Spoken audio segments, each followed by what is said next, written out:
What's going on YouTube? On to the Sunderland episode of this transfer and analysis series.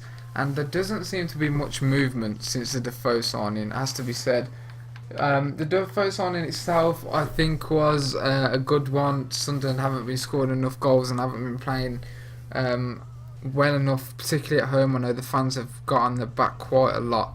I think he's a very good signing. He played 70 minutes, 75 minutes against Tottenham, and he did alright. Didn't get his goal, but he is a goal scorer, and that is probably what you need. My one thing that I would say against Sunderland is they've got a lot of deadwood in their side, and it's chopping and changing. I don't know whether Poyet knows what his best team is. I'm looking here, and you've got players like Danny Graham, Altidore, Connor Wickham, who I do rate. Don't get me wrong, I do like Connor Wickham, and Alvarez, who can all play up top. But what do you see of them? Danny Graham don't come on and score many goals and make many appearances. For me, he's got to go out the door. He doesn't really cut it. He doesn't get enough goals. He's strong and he'll hold the ball up for you all day long. And maybe he could strike a partnership up with Defoe and that kind of big man, little man partnership. But I'm not too keen on him again. Alvarez, I haven't seen a lot of. I don't know what you Sunderland fans think of him. But again, he just looks like another one that's been bought without really much thought, and he's swapping players in and out. Like for example, Phil Barsley went to Stoke, and you brought in Billy Jones. Is that really improving the team? For a team that was kind of in a relegation battle last season, is that really improving much? One signing he did make in the summer who's been okay, and he's not a bad keeper at all, other than that day at Stoke when he let in out, has been Pantilimon. Yeah, he's alright. He's a big lad, and he's got a little bit of experience. He's 6'8", and he's alright. He's settled in pretty well. Wes Brown and O'Shea, two old boys at Manchester United, obviously know each other's going very well, and the chemistry's obviously there. Seb Larsson, who's probably got one of the best set piece deliveries in the league. Cat and Moll, who's a Geordie boy through and through, but his temperament, is it all there?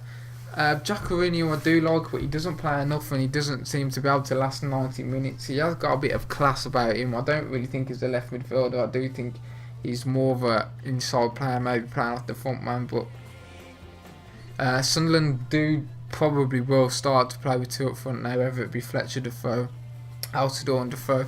It'll be some kind of partnership. Adam Johnson as well, he's a little bit direct and can run. But overall, it's not too exciting. I can see why the Sunderland fans get a little bit on edge, particularly at home, when they're not creating enough chances and are not really scoring enough goals. They're a bit boring to watch, if the truth be told.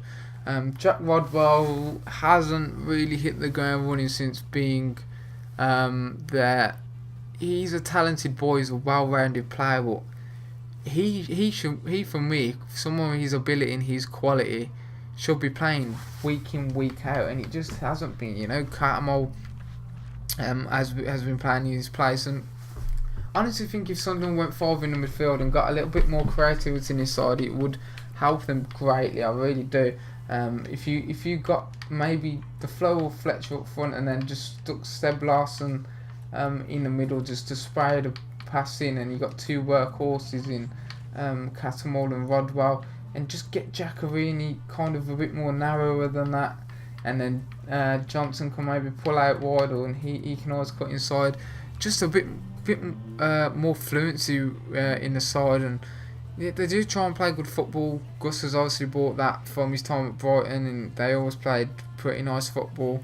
But there hasn't been a lot of chances created, as I mentioned before, and the goals that they've scored is, I think, a lot from set pieces through Seb Larsson, and been just been struggling a little bit. One player I do think is genuinely terrible is Virginie. He's one of the worst players I think I've ever seen in the Premier League.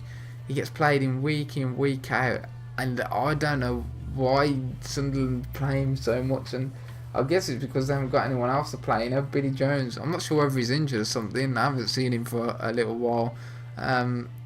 It's a strange one. I really do not rate Virginie. I don't know what you Sunderland fans think of him. Maybe it's just me, and I haven't watched him play enough. But nah, he's nothing special. Liam Bridcut, I don't mind him. He's one that come from Brighton. You know, he's not the best player in the world. He's not going to set it on light, but he's a tidy and defensive player. Maybe he could go into a 5 in the middle. I really think that something needs to give a little bit. Maybe you need to maybe sign a winger or someone. See Jaccarini to move inside there and just make stuff happen in little pockets. But again, it has gone quiet for Sunderland. There hasn't been many players linked to coming in, and maybe it's just let's get this season over with, stay in the league, and we'll see what happens. But wow, what do you Sunderland fans think? You know, you got a massive stadium and a good fan base. Do you really deserve more than that? Let me know in the comments. I'm sorry it hasn't been a video with much information in. It's a team that I've really struggled to do because there hasn't been many people linked to it at all. And other than the lack of goals that Sunderland have been scoring, there's not an awful lot to talk about. You're a steady team. Whether you'll go down, probably not. If I had to say now, but it's potential. It could happen. It is an aging team as well. You know, you look at Wes Brown and John O'Shea, who haven't got many seasons left. You know, you've signed Sebastian Cortez from Liverpool. Yeah, it's a bit bleak.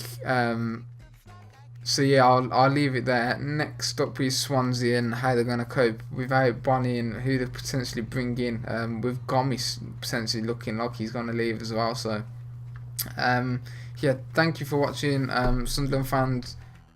Let me know in the comments what you're thinking, because I'm a little bit confused to what is the plan there. What is the plan of action at Sunderland? So yeah, let me know in the comments. If you can subscribe and drop a like, that would be absolutely fantastic, and I really would appreciate all likes and subscribes I get. And again, thank you very much for watching.